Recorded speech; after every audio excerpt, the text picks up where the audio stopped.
Leading versus directing. Don't know the difference? Stay tuned for the Church Revitalization Podcast.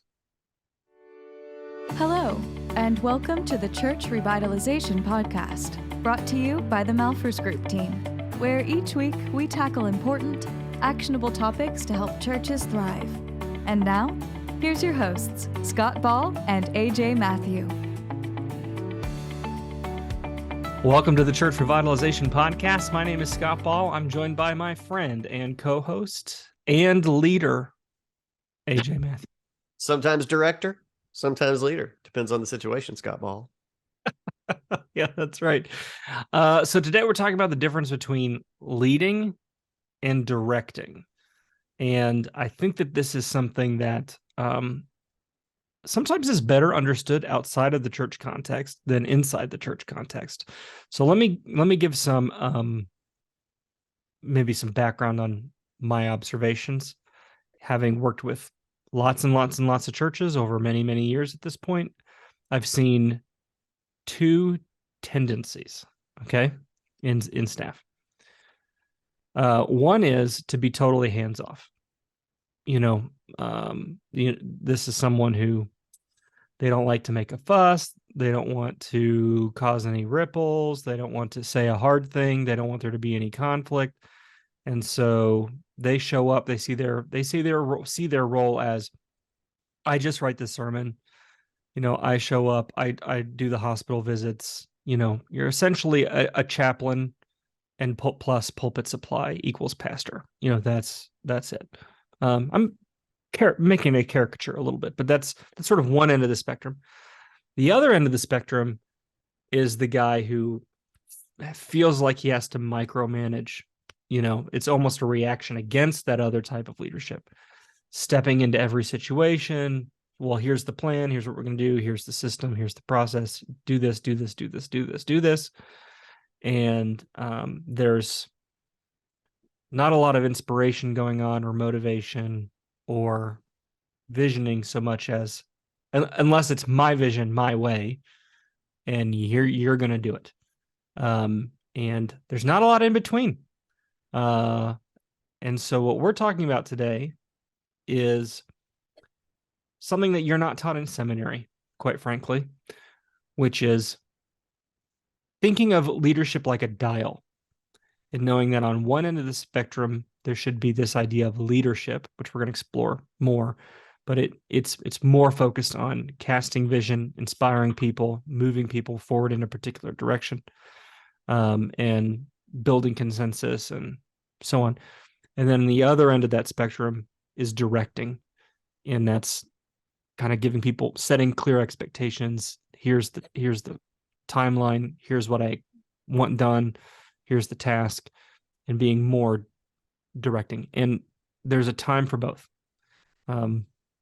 Sorry, I know I've been driving this entire introduction so far, AJ, but thinking of it less like one or the other and more of like a dial. And so we want to talk about some 5 key differences between leading and directing, and when to know where to dial that in. Yeah. I know we were kind of talking about that metaphor before we recorded. Now I'm kind of thinking almost like the faucets, in your sink. You got the hot and the cold, and you need to balance those out. What temperature we need the output to be. How much cold are we going to put into this? How much hot? Sometimes all cold, sometimes all hot, depending on the situation. But yeah, there you go. That's kind of your leading and directing faucets, if you will. Just trying to frame this up a little bit, because I think it is hard for a lot of people to grasp what is the difference. Like I have this job. I have people that work underneath. The goal is simply to just get things done. That's maybe it is sometimes, but that's where the opportunity comes in. We can get things done, and that might be a repeatable process, or maybe we can get things done and add a little flavor to it in the leadership department that raises the level of functionality for everybody else on the team, and can raise the level of the organization, because everybody, because everybody has come up to a higher level. Yeah, I think that, we talked about this before we went on, before we kind of started recording this, but when we talk about leadership development and leadership pipeline, we talk about levels of leadership in the church, and we don't have time to get into all of that. But you want to think further down within the structure you go, there's a need for more directing. So when you're dealing with an individual volunteer, and whoever their direct sort of coordinator is, which hopefully is still a volunteer, again, go back and find one of our episodes on leadership pipeline where we talk about this. There's a higher degree of directing involved. Telling a greeter, hey, I need you to stand at this door, and do this task. Or, hey, you're playing bass. I need you to play this song in this key, and I need you to practice. Please come to our rehearsal, having looked over the music and practiced on your own once. I mean, that's directing. That's necessary. The further up you go in that pipeline, so when you're a staff person leading a whole ministry, or when you're the pastor of the whole church, or you're serving on the board of the church, the higher up you kind of go in that structure, the more you should be leaning more on leadership and less on directing. And it's not that there's never times for directing. It's just that there should be fewer instances of that, because the goal is different. So I'm already slipping into what our points are here a little bit, but just understanding that depending on what seat you sit in within that leadership structure, that alone might determine how much more directing versus leading you're doing, and in what circumstances you need to do one or the other. So that's maybe, again, I might be dipping into our points here, so maybe we should just dive into them. Let's go. Our first point today, we have 5 in the topic of leading versus directing, is definition. So kind of defining the difference in these. So leading certainly involves motivating and inspiring people, more so than it does directing specific actions or tasks or functions. And I think there's an art to leadership for sure, that takes experience.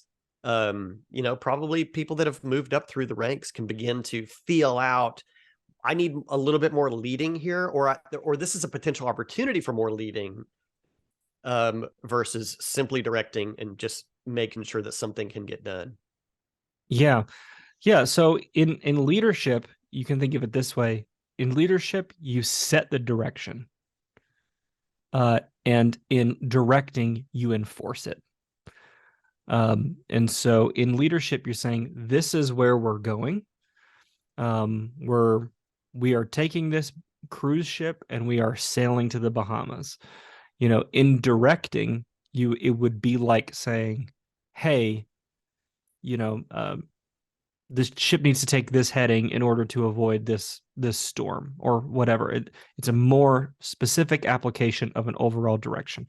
And so the problem is when you misapply one or the other.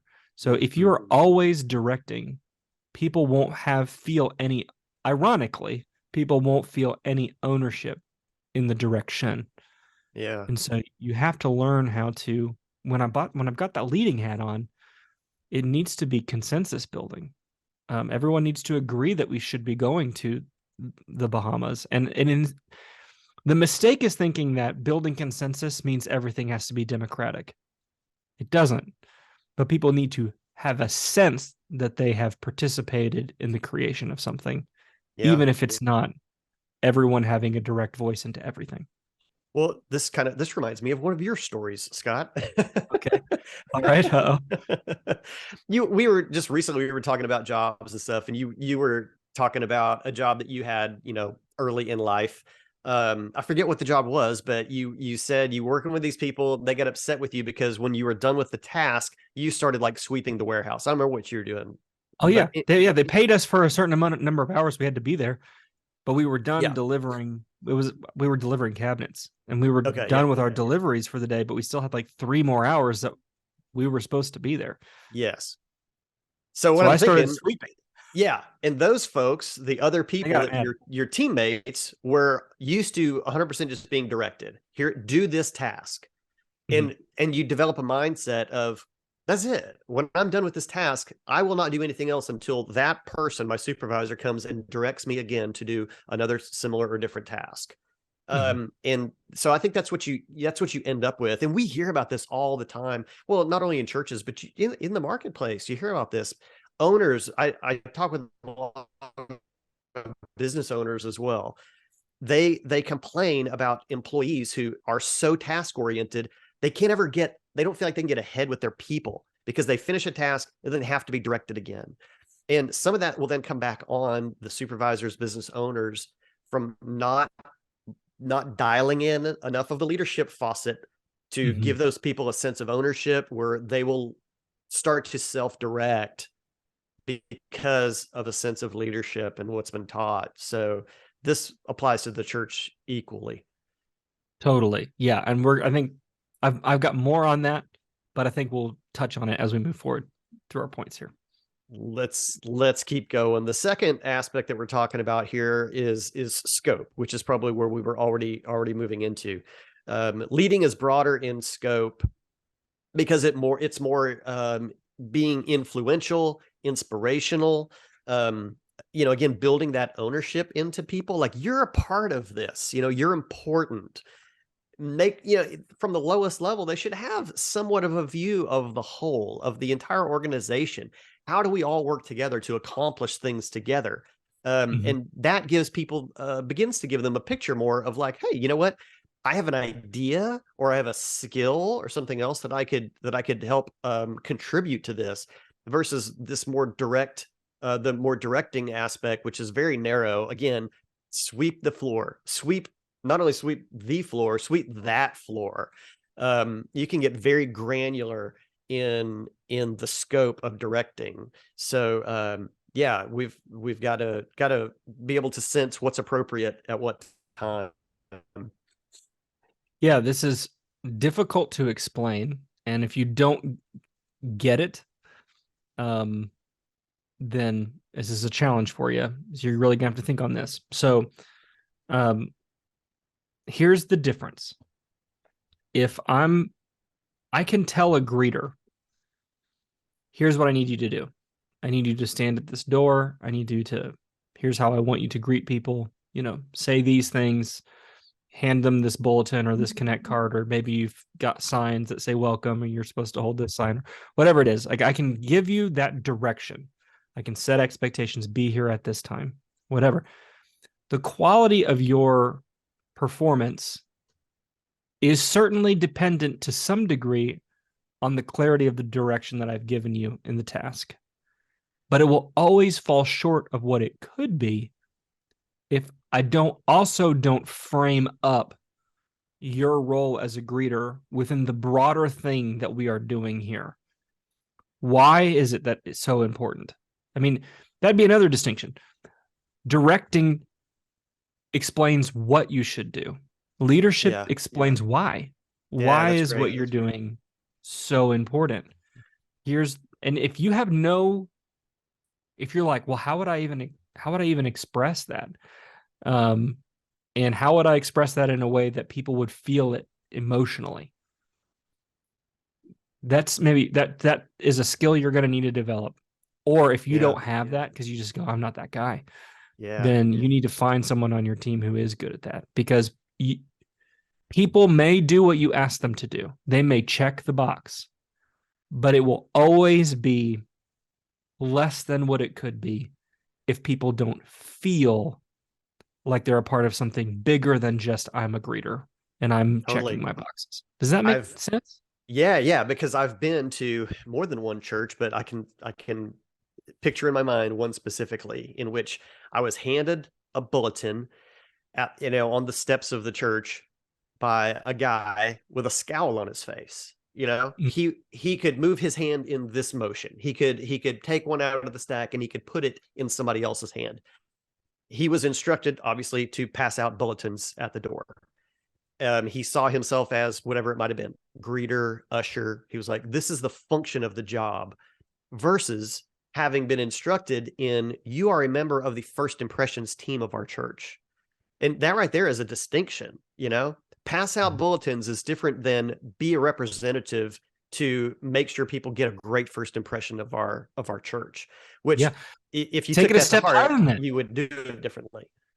See, you're the front line of the gospel. You are the first interaction with the good news of Jesus that a person has when they walk onto our campus. The receptivity that a person has to the gospel that's going to be preached in the worship center hinges on the interaction they have with you when they interact with you at the door. Yeah. If I can go, oh wow, this isn't me handing a bulletin. This is evangelism. And not in a kind of evangelism where I'm having to, walk them through the Romans road, but with a smile on my face and a welcoming demeanor is cultivating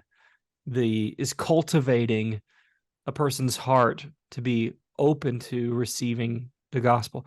Like, that's a completely different conversation. So going back to what we were saying before at the beginning, if I'm the greeter coordinator at my church, it's most important that 90% of my job is going to be making sure that I've got the schedule set for my greeters, that they know where to stand, that they have the bulletins in hand that they need, that they've got their lanyard on. Like, that's a lot of directing. And it's going to be 10% of, hey, don't forget why we do this. This is why this is important. So it's 90% directing, 10% leading. If I'm the leader, if I'm a staff person and I oversee all of the worship ministry and all of first impressions and guest connection, my interactions with the greeter team should be less. Here's what I expect from you to do. You need to be here 15 minutes early. My interactions with that group should be more, I want you to know how what you're doing is so important. Here's where we're going as a church. This is God's heart for our community. And the role you're playing as a greeter is maximally important. We could not accomplish what we want to accomplish in terms of the gospel without you being the front line of the gospel at that front door. Do you see the difference? Yeah. So there might be 10% direction. Hey, we've been seeing some, here's a new system that we've been heard some complaints that the scheduling is off. That's my fault. We need a better system for that. So here's the system we're implementing. So 10% is me giving direction on the system that we're implementing. That's going to be executed by my coordinator. They're going to take the majority of the directing. But 90% of what I'm doing should be in the leading space on framing up why their job is so important. Is this making any sense? Yeah. And I'm going to retroactively announce that was point 3 versus directing involves communicating the tasks or the instructions. Okay. That's point 3. Sorry. I accidentally you just explained point 3, but that's okay. My bad. That's my bad. Yeah. Point 3 is communication. So communication. It is. So again, the summary for that, communication is different from a directing point of view versus a leading point of view. And going back, all these sort of build on one another, all these points, but back more on that higher level vision and values, communication, ideas versus instructions. Can I say something else on that? On the communication piece? Read the situation that you're in, right? What kind of, if I'm in a one-on-one environment, I would say there's at least a 60 or 70% chance that interaction is more directing and less leading. If I'm needing to meet with you one-on-one, it's probably because there's some sort of a performance gap, or I need to communicate an expectation, or here's what I want to see. But there still should be some leadership there. In a group setting, if I'm meeting with a whole team, it's probably going to be more leadership, less directing, because there's not a lot of opportunity for interaction there. And in a directing, when I'm doing directing, feedback's a two-way street. So if I'm communicating an expectation, I want to get that they're with me. Does that make sense? Yeah. So kind of read what is the situation? Why am I having this meeting? What does this meeting call for? Who am I talking to? Does this person need more or less direction? Is this a person who would be frustrated by we've talked about the disc a lot. If you're talking with someone who is a C on the disc, AJ, trying to fluff them up with a bunch of leadership stuff without being very clear on the expectation side, here's what we want to see happen, they'll be irritated by that. So you kind of need to know, who am I talking to? What is this meeting like? What's the environment of this meeting? And dial in your communication. Side point on this, AJ, I think we've been hinting at it. I just don't know that most pastors and staff are self-aware of thinking about the meeting before they're in the meeting. Mm. You know what I mean? Like, well, that's true, because there's already too many meetings. And the reason there's too many meetings is because they weren't well thought out ahead of time of what really needs to be accomplished in this and what's the best way to go about it. Yeah. Yeah. So just think about, what am I doing in this meeting? What kind of, where do I need to be on that dial between leading and directing, and having that thought process before you're in it. I just don't think that most guys, they're not even there. They're not thinking that way. Yeah. Yeah. All right. Number 4 here is influence, or sort of influence versus authority. So on the leading side, we're using our influence and our persuasion, again, going back into some of what we've already talked about, expressing vision and inspiring people to find their place within their role of accomplishing the vision, versus exercising more of an authority position to simply get tasks done and holding people accountable to that. So influence towards accomplishing something versus authority, which is more of forcing something. Yeah. The best, and this is going to be a weak metaphor, and I apologize in advance. We're strongest at weak metaphors. I think there's sort of an analog here to being a dad. I've not been a mom, so I think moms to some degree, but being a dad, I'm going to assert you never could never be a mom. It's true. Yeah, I'm just going to throw that out. Sidebar. It's definitely true. Could never be a mom. But as a dad, sometimes the job is, hey guys, this is what we're doing. I'm so, you're communicating. You're trying to influence everyone towards getting things done. And, sometimes your interactions with your kids are helping them understand, like, hey, this is how God's made you. And, this is, you're trying to lean on that more influence. Other interactions with your kids are, hey, now is the time. You need to get this done.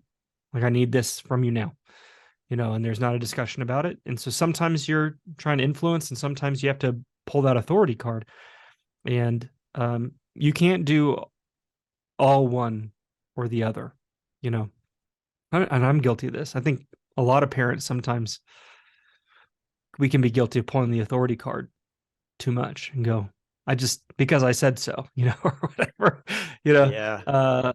I'm guilty of that.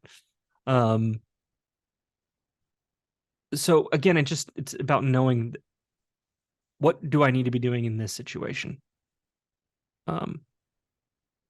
There are instances as a leader when you're going to need to be able to just say, we're not talking about this anymore. This is what's happening.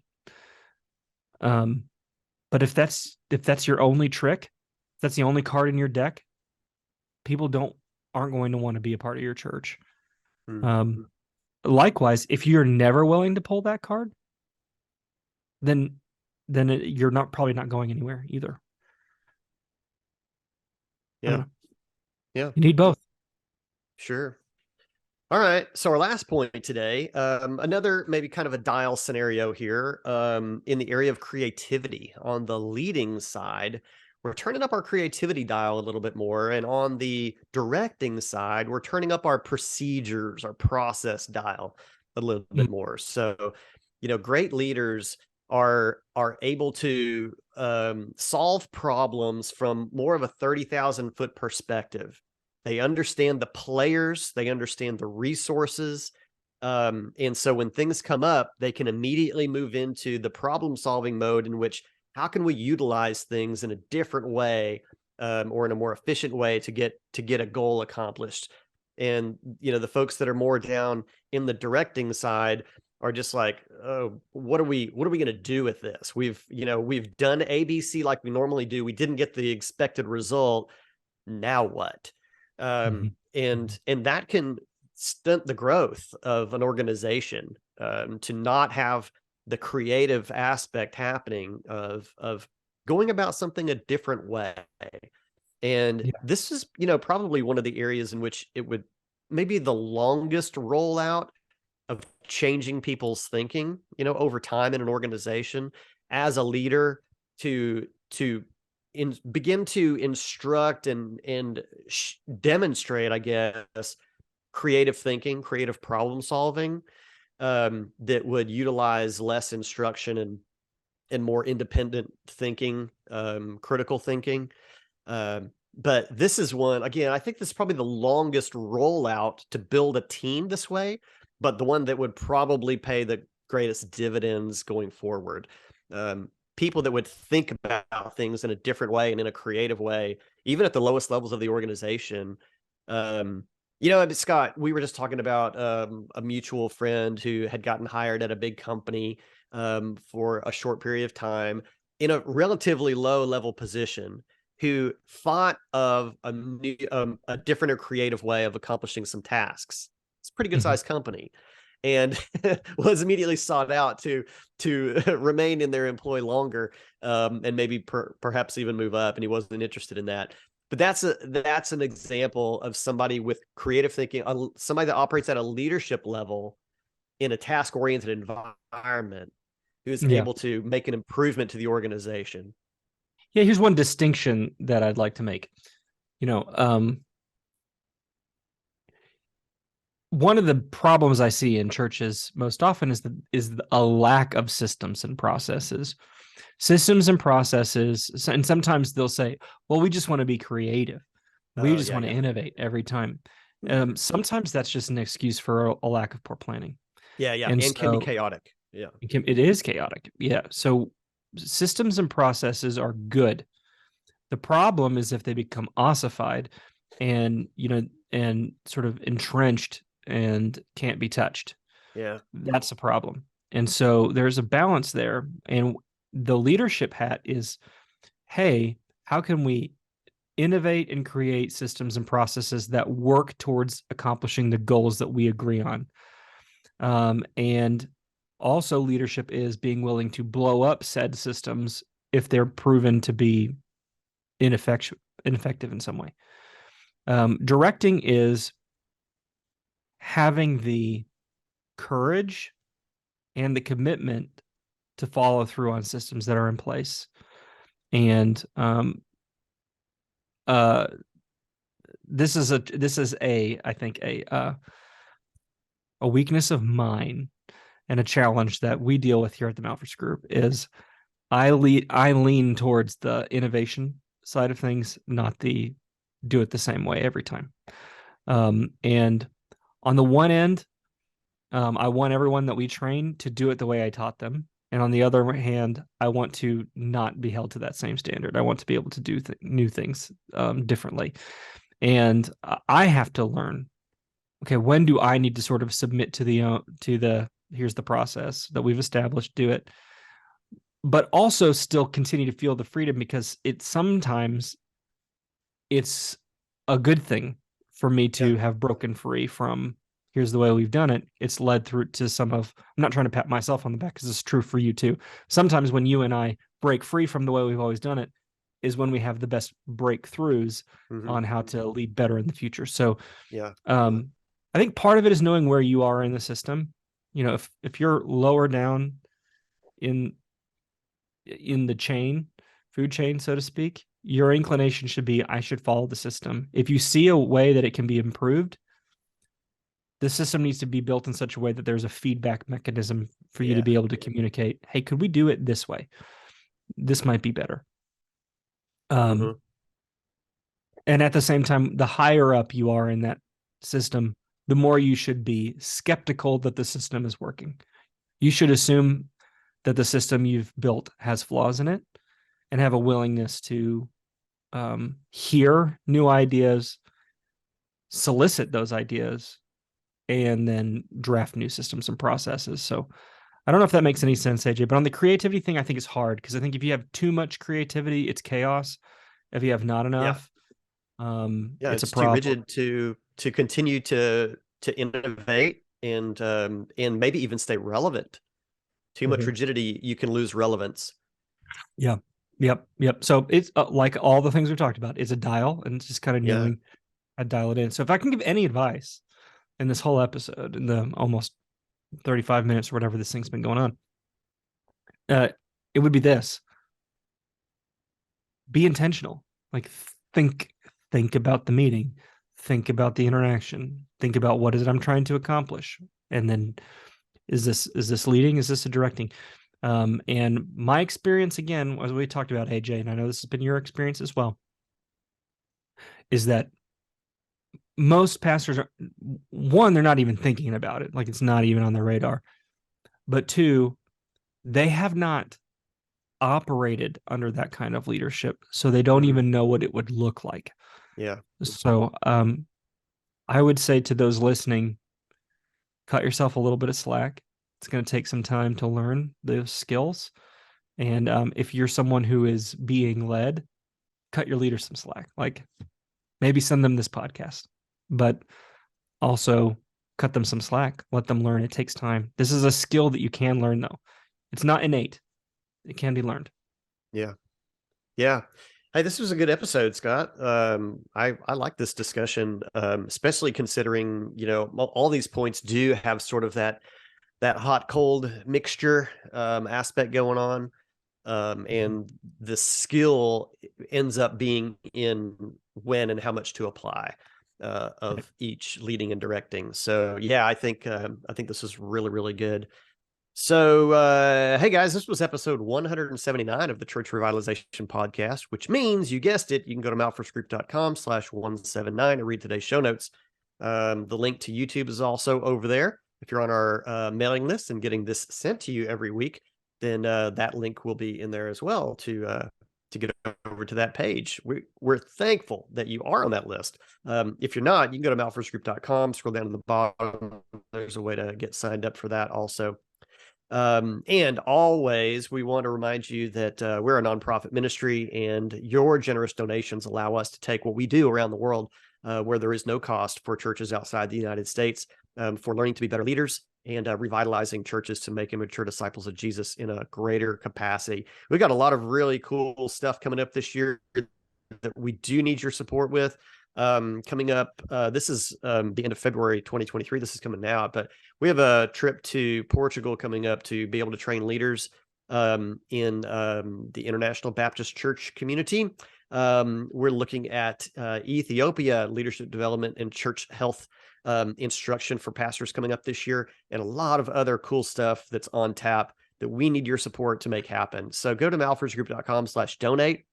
And as an individual or as a church, as a ministry partner, the Malphurs Group would love to talk with you about how we can maximize the contributions that folks in your church are making to build the kingdom around the world. Thanks for being with us, and we'll see you back next week for episode 180.